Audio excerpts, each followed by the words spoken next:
Friends, it's a practical application of alignment, your understanding of anatomy, physiology, biomechanics and yoga.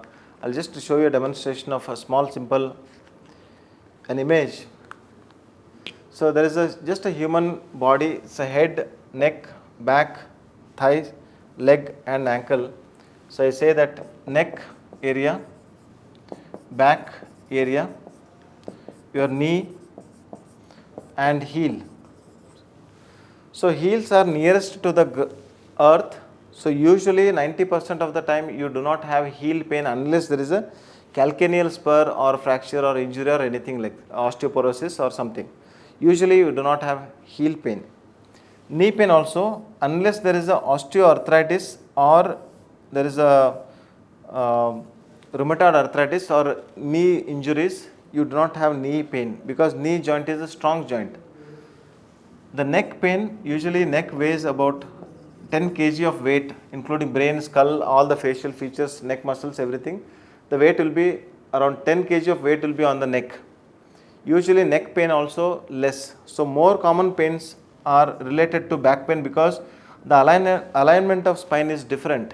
It is curvature is different, and if I say this as a center of gravity divides your body into two halves, passes through external auditory meatus, your acromion process, your anterior superior iliac spine, 1/3 of the knee, 1/3 of ankle and 2/3 of the 2/3 of ankle and 1/3 of the ankle. If an imaginary line is drawn from ear hole, shoulder blade, acromion, side of your pelvis,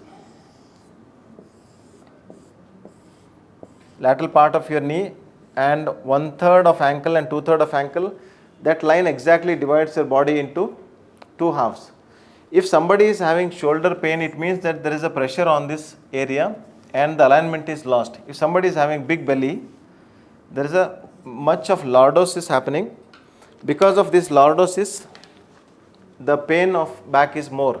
So what I mean to say is, if we can work on the alignment of the spine and alignment of your feet,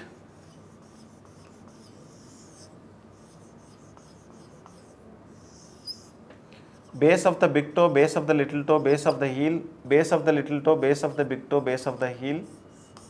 If I make an imaginary triangle, if I can put my body position into that, visualize the base of the big toe, base of the little toe and base of the heel, and put your body weight aligned to those 6 points and bear your body weight in that alignment.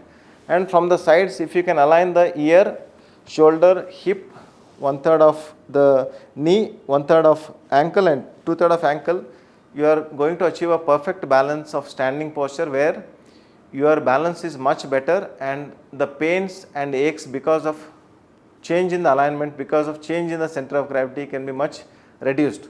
So this is a knowledge of biomechanics, this is a knowledge of the anatomy, physiology of your body. If you know it, you can apply much better. For example, somebody with the shoulder pain, I can suggest Bhujangasana with the elbow support or with the normal hand support. There is extension of spine. Extension of spine, there is a relief of back pain. If I suggest downward dog pose, the shoulder joint, the hip joint are working extensively and there is an extension of elbow and the knee. So extension at the level of elbow and the knee and gentle flexion at the level of shoulder and the hip joint. So when you correlate the anatomical correlation, when I am studying muscular system or skeletal system, you know the skeleton, what skeleton it is a pelvis board. Pelvis with the ball and socket joint, it is here. There is a much of flexion achieved at the level of shoulders and hip joint, and there is an extension of elbow and the knee joint in the downward dog pose or Adho-Mukha Svanasana.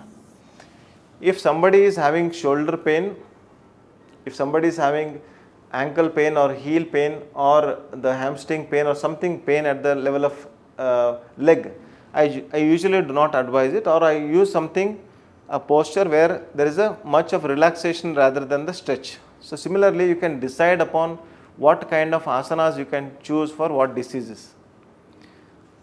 Like downward dog, I don't use in hypertension. Too much of hypertension patients I don't use. I don't use downward dog pose if there is an eye issue.